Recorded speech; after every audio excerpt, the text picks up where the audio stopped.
Hello बच्चा लोग, welcome back to our YouTube channel excellent goal 90+।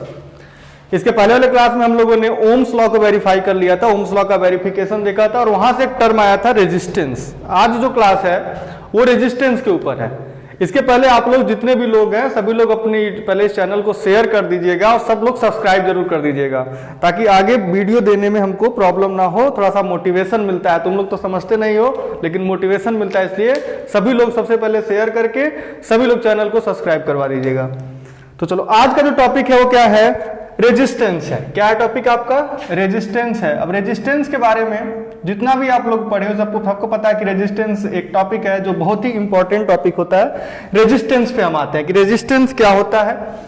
अब रेजिस्टेंस को समझते हैं तो रेजिस्टेंस होता क्या है। Resistance is a property which opposes the flow of charge. Resistance क्या है, it is a property which opposes the flow of charge. मतलब अगर किसी भी चीज के अंदर रेजिस्टेंस है, किसी भी कंडक्टर में किसी भी बॉडी में अगर रेजिस्टेंस है, इसका मतलब होता है कि वो चार्ज को फ्लो होने से क्या कर रहा है, रोक रहा है। तो उसे हम क्या बोलते हैं, रेजिस्टेंस बोलते हैं। क्या बोलते हैं उसके अंदर, रेजिस्टेंस। और जो डिवाइस ऐसा करता है, जो भी टर्म ऐसा करता है उसे हम क्या बोलते हैं, रेजिस्टर बोलते हैं। जो भी डिवाइस में, जो भी कंडक्टर में ऐसी चीजें आती है उसे हम क्या बोलते हैं, रेजिस्टर बोलते हैं। तो देखो इलेक्ट्रिसिटी में आपको तीन टर्म आपको याद रखना है। एक तो आपको रेजिस्टेंस, एक कैपेसिटेंस और एक इंडक्टेंस। रेजिस्टेंस, कैपेसिटेंस और इंडक्टेंस। रेजिस्टेंस जिसके अंदर होता है उसको हम क्या बोलते हैं, रेजिस्टर बोलते हैं। कैपेसिटेंस जिसके अंदर होता है उसको हम बोलते हैं कैपेसिटर। और इंडक्टेंस जिसके अंदर होता है उसे हम क्या बोलते हैं, इंडक्टर बोलते हैं। तो तीन टर्म आपको मिलेंगे, एक रेजिस्टेंस मिलेगा, एक कैपेसिटेंस मिलेगा और एक इंडक्टेंस मिलेगा।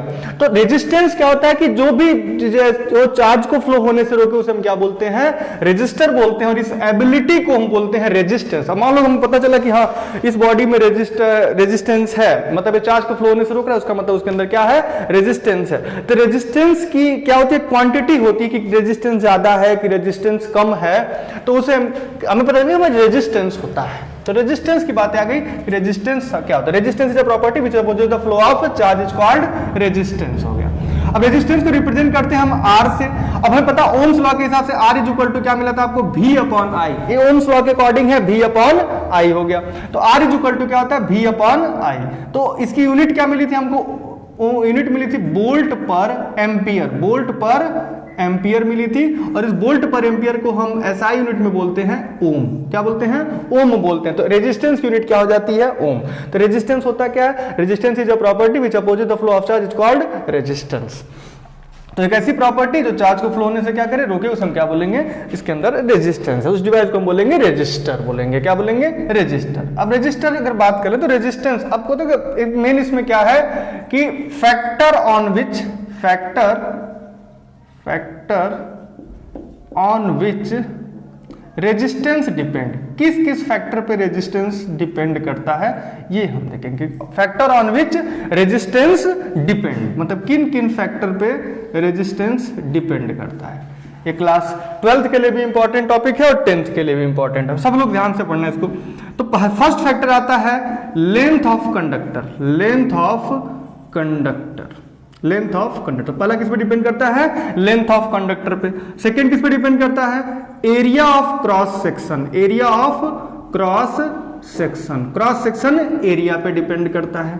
थर्ड कौन सा फैक्टर है, तो थर्ड आपका आता है नेचर ऑफ द मटेरियल। किस पे डिपेंड करता है, नेचर ऑफ द मटेरियल। किससे डिपेंड करेगा, नेचर ऑफ द मटेरियल। और लास्ट में आता है टेम्परेचर। ये आपके 10th के लेवल पे कोर्स पे नहीं, हम 10th का वीडियो दे रहे हैं तो 10th के हिसाब से बताते हैं। तो लेंथ ऑफ कंडक्टर का मतलब होता है, जैसे मान लो कि एक वायर है जो 2 मीटर लंबा है, वायर की लेंथ हम इंक्रीज कर रहे हैं तो रेजिस्टेंस भी क्या होगा, इंक्रीज करेगा। तो इंक्रीज करने के भी तरीके होते हैं। इंक्रीज कैसे कर रहा है, डायरेक्टली प्रोपोर्शनल कर रहा है कि इनवर्सली प्रोपोर्शनल कर रहा है कि स्क्वायर डायरेक्टली। रेजिस्टेंस होता है वो लेंथ के क्या होता है, डायरेक्टली प्रोपोर्शनल होता है। अगर लेंथ बढ़ाओगे तो रेजिस्टेंस भी क्या हो जाएगा, बढ़ता चला जाएगा, डायरेक्टली प्रोपोर्शनल बढ़ेगा।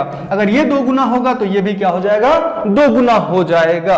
तो एरिया ऑफ क्रॉस सेक्शन और किस पे डिपेंड करता है, एरिया ऑफ क्रॉस सेक्शन। तो एरिया ऑफ क्रॉस सेक्शन के क्या होता है, इनवर्सली प्रोपोर्शनल होता है। क्या होता है, इनवर्स। तो रेजिस्टेंस होता है वो, अब एरिया ऑफ क्रॉस सेक्शन क्या होता है, हाई वाला जो एरिया होता है उसको हम क्या बोलते हैं, क्रॉस सेक्शन एरिया। इस वाले एरिया को हम क्या बोलते हैं, जैसे मार्कर का ये वाला एरिया जिसको हम क्या बोलते हैं, क्रॉस सेक्शन एरिया बोलते हैं। तो तो क्रॉस सेक्शन एरिया क्या होता है, इनवर्सली प्रोपोर्शनल होता है। और किस पे डिपेंड करता है, तो nature of the material. Nature of the material का मतलब ये होता है कि अगर कॉपर का वायर है सेम लेंथ का, सेम एरिया का, और उसी एल्युमिनियम का दूसरा वायर है, और तीसरा हम लोहे का एक वायर ले लेते हैं, तीनों वायर के लेंथ साइज से सब कुछ सेम है, लेकिन तीनों का नेचर अलग अलग है, क्योंकि एक कॉपर का है, एक एल्युमिनियम का, एक आयरन का है, तो तीनों का रेजिस्टेंस क्या होगा, सेम साइज के होने के बावजूद, सेम क्रॉस सेक्शन एरिया होने के बावजूद भी तीनों का रेजिस्टेंस क्या होगा, अलग अलग होगा। तो तीसरा किस पे डिपेंड करता है, नेचर ऑफ द मटेरियल पे। तो factor on which resistance depend, तो पहला आ गया लेंथ ऑफ कंडक्टर, ये रेजिस्टेंस क्या होता है, लेंथ ऑफ कंडक्टर के डायरेक्टली प्रोपोर्शनल,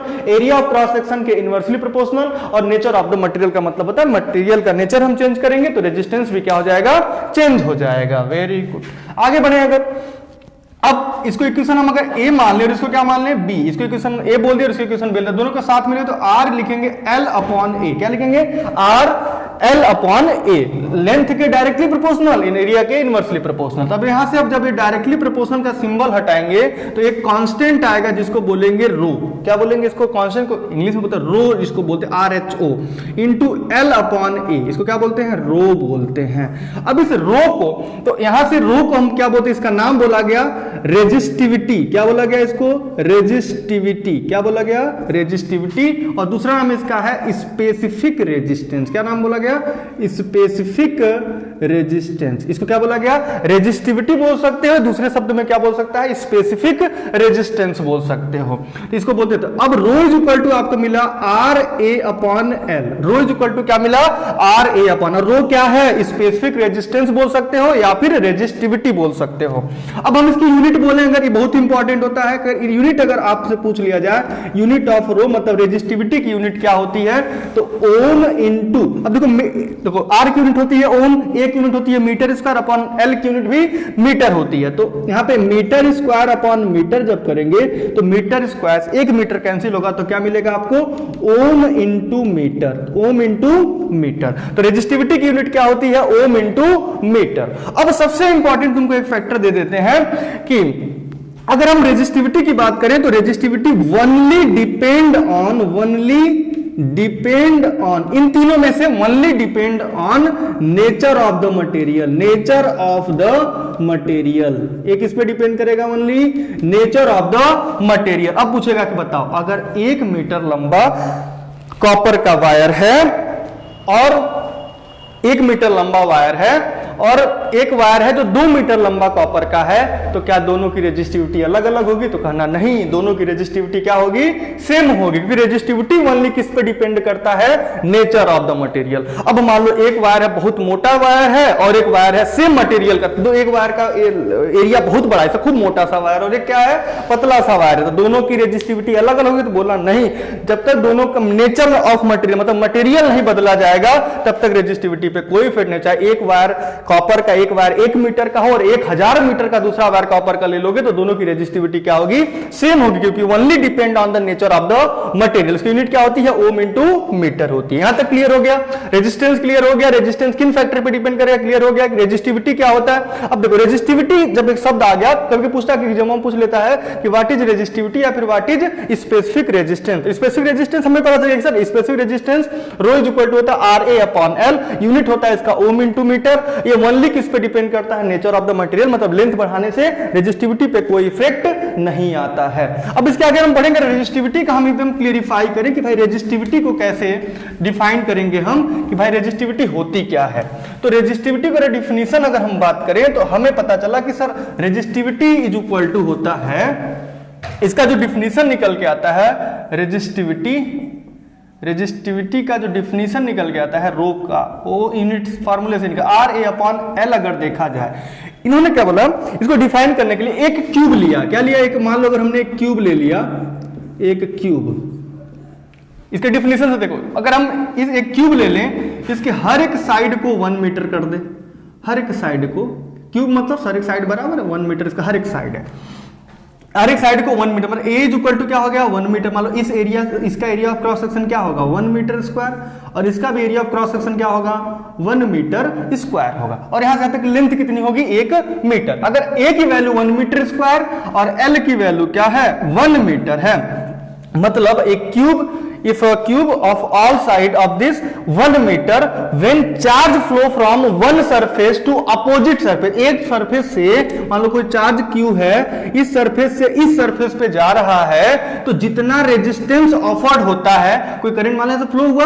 तो यहां से यहां तक जाने में जितना रेजिस्टेंस ऑफर्ड होता है, तो तब ये जितना रेजिस्टेंस ऑफर्ड करेगा उस रेजिस्टेंस को हम क्या बोलते हैं, तो उस रेजिस्टेंस को हम क्या बोलते हैं, उसका रेजिस्टिविटी बोलते हैं। क्या बोलते हैं, उसकी रेजिस्टिविटी। मतलब किसी भी मटेरियल की रेजिस्टिविटी कैसे पता करते हैं, तो उस मटेरियल का लेके हम उसका एक क्यूब बनाते हैं जिसका हर एक साइड 1 है, और किसी चार्ज को एक सरफेस से दूसरे सरफेस पे लेके जाने पे जितना रेजिस्टेंस ऑफर्ड करता है वो मटेरियल, वो उसकी क्या बताती है, रेजिस्टिविटी को बताती है। क्या बताती है, रेजिस्टिविटी। मतलब इस केस में जो रो की वैल्यू होगी वो आर के बराबर होगी, जो रो की वैल्यू होगी क्या होगी, आर के बराबर। मतलब किसी भी मटेरियल की रेजिस्टिविटी निकालने के लिए क्या किया गया कि अगर एक क्यूब ले लें जिसका हर एक साइड 1 है, और उसके एक सरफेस से उसके अपोजिट सरफेस पे किसी चार्ज को फ्लो कराने में जितना रेजिस्टेंस ऑफर्ड होता है, उस रेजिस्टेंस को हम उसकी क्या बोलते हैं, रेजिस्टिविटी बोलते हैं। क्या बोलते हैं, resistivity. Resistivity depend on only on the nature of the material, does not depend on the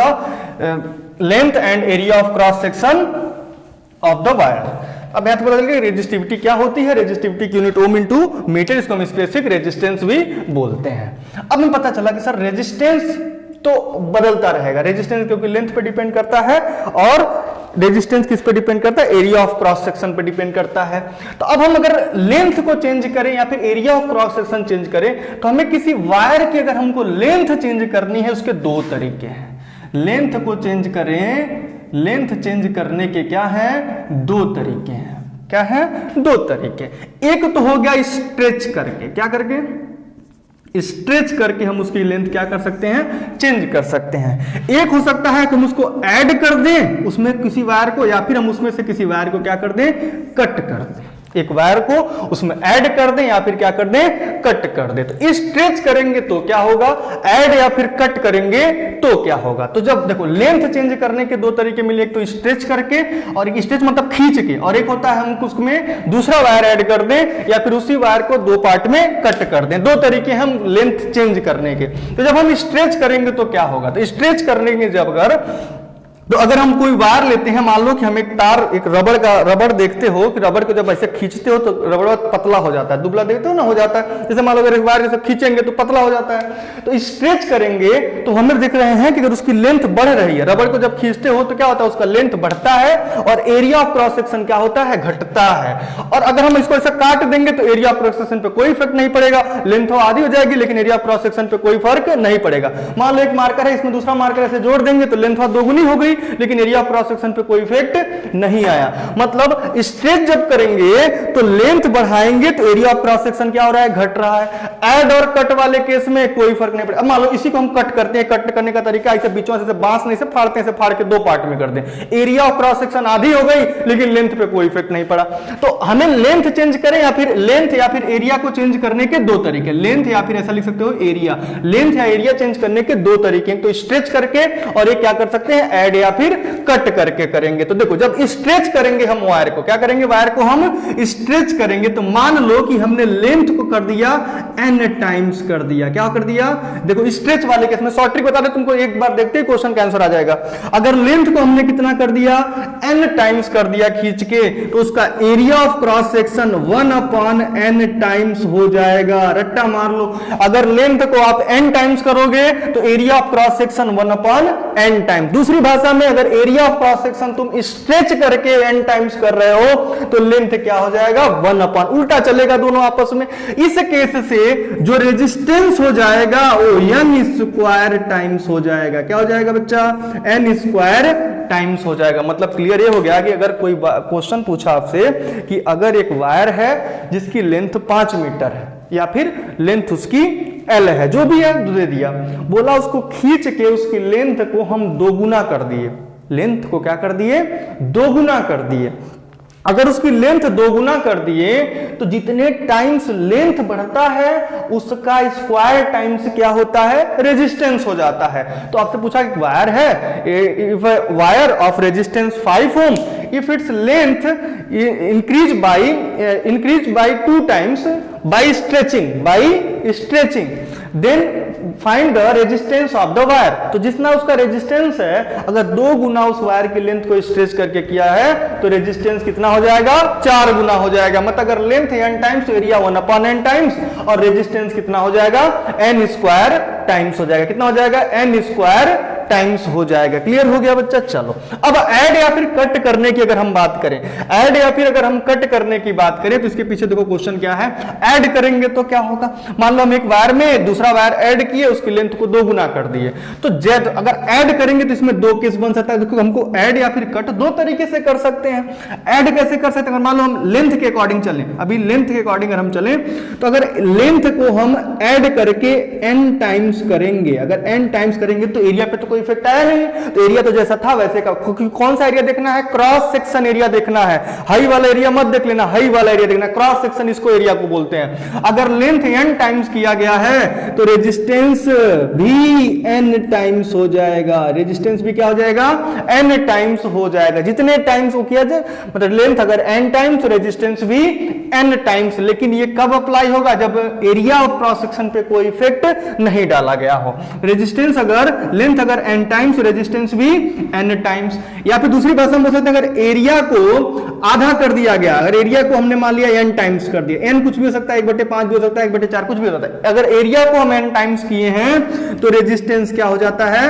1/n times हो जाता है। जैसे मान लो एक वायर है बांस की तरह, बांस को ऐसे बीचों से फाड़ के 2 पार्ट में कर दिए, लेंथ जितनी थी पहले थी उतनी पड़ी है, लेकिन उसका रेजिस्टेंस कितना हो जाएगा? तो रेजिस्टेंस उसका कितना हो जाएगा? 1/2 हो जाएगा, 1/2 गुना हो जाएगा। मान लो एक वायर है, मतलब मान लो ये वायर है, इसका रेजिस्टेंस 10 ओम है, ऐसे बीचों से काटे 2 पार्ट में बांट दिए। अब इसका एरिया ऑफ क्रॉस सेक्शन जो पहले इतना बड़ा एरिया लिया था, अब आधा आधा 2 पार्ट में बट गया।